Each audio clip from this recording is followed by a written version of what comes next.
விஜயாவுக்கு ஒரே குழப்பமா இருக்கு. எந்த மருமகளைத்தான் நம்ம தலையில தூக்கி வச்சு ஆடுறது இனி அப்படின்னு சொல்லிட்டு.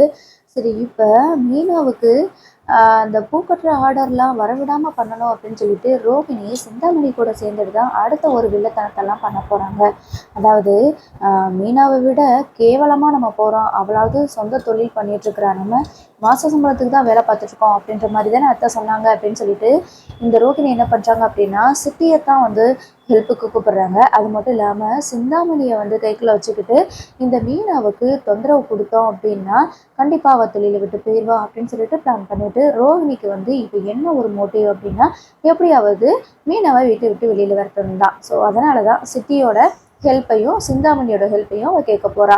எப்படினாலும் அதுதான் பண்ணுவான்னு நமக்கு தெரியும், உங்களுக்கும் தெரியும் அப்படின்னா மறக்காம கமெண்ட்ல சொல்லுங்க. இன்னொரு பஞ்சாயத்து ஒன்று ஓடிட்டு இருக்கு. என்ன காட்டுனாங்க அப்படின்னா ஒரு சின்ன பையனோட ட்ரெஸ்ஸை வந்து காட்டுனாங்க இல்லையா, அது கிறிஷோட ட்ரெஸ்ஸு தான். ஆனால் ரோஹிணியோட ட்ரெஸ்க்குள்ளே இருந்துச்சு அப்படின்னு சொல்லிட்டு எடுத்துருக்குறாங்க.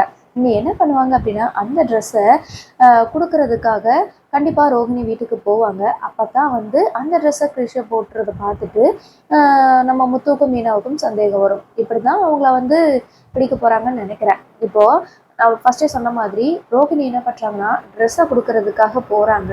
அங்கே போயிட்டு கிறிஷோட ட்ரெஸ் மட்டும்தான் என்கிட்ட இருக்குது, இனிமே இது கூட என்கிட்ட இருக்கக்கூடாது அப்படின்ற மாதிரி சொல்ல உடனே நம்ம ரோகிணியோட அம்மாவுக்கு வந்து ஒன்றுமே புரியல, என்னடி சொல்ல வர அப்படின்னு சொல்லிட்டு நடந்த விஷயங்கள் எல்லாத்தையுமே சொல்கிறாங்க. ரொம்ப நாளைக்கு உண்மையை மறைச்சி வைக்க முடியாது கல்யாணி, என்னைக்குனாலும் உண்மையை சொல்லித்தான் ஆகணும். இப்போயாவது இந்த அளவுக்காவது உன்னை வீட்டில் மன்னிச்சு ஏற்றுக்கிட்டாங்களே, அதுவே பெருசு தான். இனிமேலாவது வாழ்க்கையில் ஒழுங்காக உருப்படியாக வாழப்பாரு. நீ கிருஷ்ண இருக்கிறத பற்றி சொன்னியா அப்படின்னு கேட்க, ஏமா நான் பணக்காரி இல்லைன்ற விஷயம் தெரிஞ்சே எங்கள் அத்தை என்னை அந்த அடி அடித்து வீட்டை விட்டு வெளியில் வரட்டிட்டாங்க. ஏதோ என் மாமனார் கொஞ்சம் இறக்க மனசாக இருக்கிறதுனால என்னை வந்து வீட்டுக்கு திருப்பி கூப்பிட்டு சேர்த்துக்கிட்டாங்க. இப்போ எனக்கு கல்யாணம் முடிஞ்சு ஒரு பையன் வேற இருக்கான்னு தெரிஞ்சிச்சுன்னா மொத்தத்துக்கும் என்னை தூக்கி உள்ளே வச்சுருவாங்கம்மா, கம்பி தான் என்னன்னு பிறகு அப்படின்ற மாதிரி சொல்ல, சரி அப்போ இதுக்கு ஒரு முடிவே இல்லையா அப்படின்னு சொல்லி கேட்குறாங்க ரோஹிணியோட அம்மா. அதுக்கு ரோஹிணி இருந்துட்டு அப்படிலாம் இல்லை, என்னைக்குனாலும் கிருஷ் வந்து நான் வளர்த்துக்கிறேன் அப்படின்ற மாதிரி சொல்கிறாங்க. நீ உண்மையை வீட்டில் சொன்னாதானடி கிருஷ்ணனுக்கு வந்து எனக்கு என்னோடய பையன் அப்படின்னு சொல்லி சொன்னாதானடி நீ வந்து வளர்க்க முடியும் கிருஷ்ண அப்படின்னு சொல்லி சொல்ல, அதைத்தான் நானும் சொல்ல வரேன்.